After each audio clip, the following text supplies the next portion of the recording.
In this video, we're going to look at the relationship between white light and color by recreating a portion of Newton's prism experiment, as presented in a letter to the Royal Society in 1671.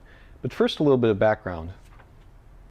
At the time of his experiment, the prevailing theory was that white light was a color of light, and that other colors could be created by modifying the white light somehow. For instance, this red piece of plastic would be described as changing this white light into red light. They also had knowledge about how light behaved at the boundary between two materials. For instance, at a planar boundary, they knew that the ratio of the sine of the angle on each side of the boundary was fixed for a given set of materials. We now know this is a form of Snell's law, where the ratio of the sines of the angles is equal to the inverse ratio of the refractive indices of the materials, where the refractive index of a material is related to how fast light propagates through it. This expression allows us to predict what will happen at a planar boundary as we change the angle of incidence, and it also allows us to deal with more complicated shapes, like this triangular prism. It's just a matter of geometry and keeping track of the angles. Newton was working on designing lenses for telescopes when he decided to investigate the phenomena of prismatic colors. Those are the colors that occur when you pass white light through a prism. So he obtained a triangular prism, and he passed some white light through it, and he saw a rainbow, just like he expected. But then he noticed something. In the direction that the colors were spread, the pattern was much wider than it should be based on the system geometry if light obeyed this fixed sine ratio law. So he did some experiments. He separated out individual colors in the spectrum and passed them through additional prisms, and what he came to realize was that all of the colors in this spectrum are their own form of light, and they all experience a different refractive index on traveling through these prisms. So this led him to the conclusion that the white light entering the prism wasn't really white, it was a combination of all these different colors, and that all the prism was doing was separating them in an angle by this varying refractive index. This is an interesting conclusion, but it doesn't really prove what's happening because we're still relying on this prism to make these colors. So what we really need is an experiment where we can form these colors from white light without a prism, and at the end of his paper, Newton suggests just such an experiment.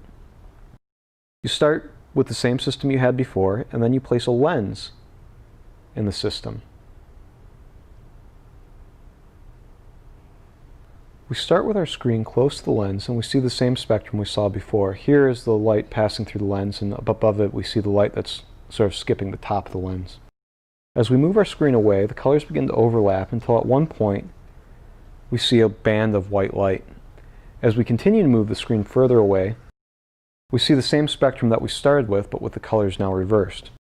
As we move the screen in this experiment, there's nothing to cause this change of color that we're observing. The only thing that's changing is the overlap of the colors.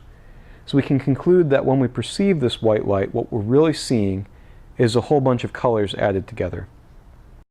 Now it turns out that you don't actually need all of these colors to trick your eyes into seeing white. If you're watching this on a TV screen or a computer screen at home, what you're seeing as white is actually a combination of red, blue, and green. But for our purposes, we're seeing the sum of all of the colors in the input spectrum. Okay, that's pretty neat. We start off with white light, we form a spectrum of color, and then we use a lens to combine it back into white light. But it only really combines it into white light at one spot. If we go further away from the lens and closer to the lens, it's still clearly a spectrum. So is there a way to combine this white light so that we get a beam of white light sort of like we had at the input? It turns out the answer is yes, but it's a little bit more complicated than you would expect.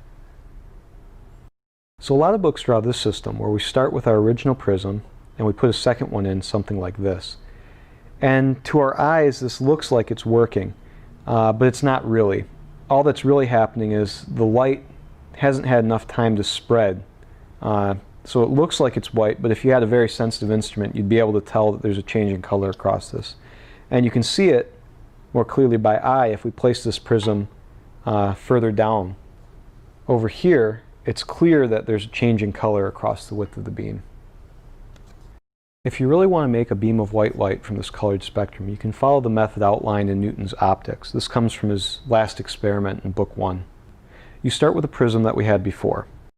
Then you add a lens to the system, and you want this length to be roughly twice the focal length of the lens.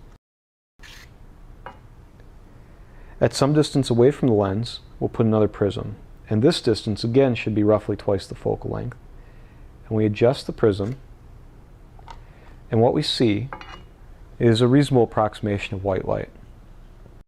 Now you really should build this system with a much larger focal length lens and should build a much wider system to get a really good separation between these colors here and a very clear white beam at the output. But for this video, this will work. Thank you for watching. I hope you found this material interesting. If you'd like to learn more about Newton's optics experiments, I'd recommend two resources online. One is the Project Gutenberg, where you can find a copy of Newton's book, Optics, and the other is the Newton Project, where you can find a copy of most of Newton's papers.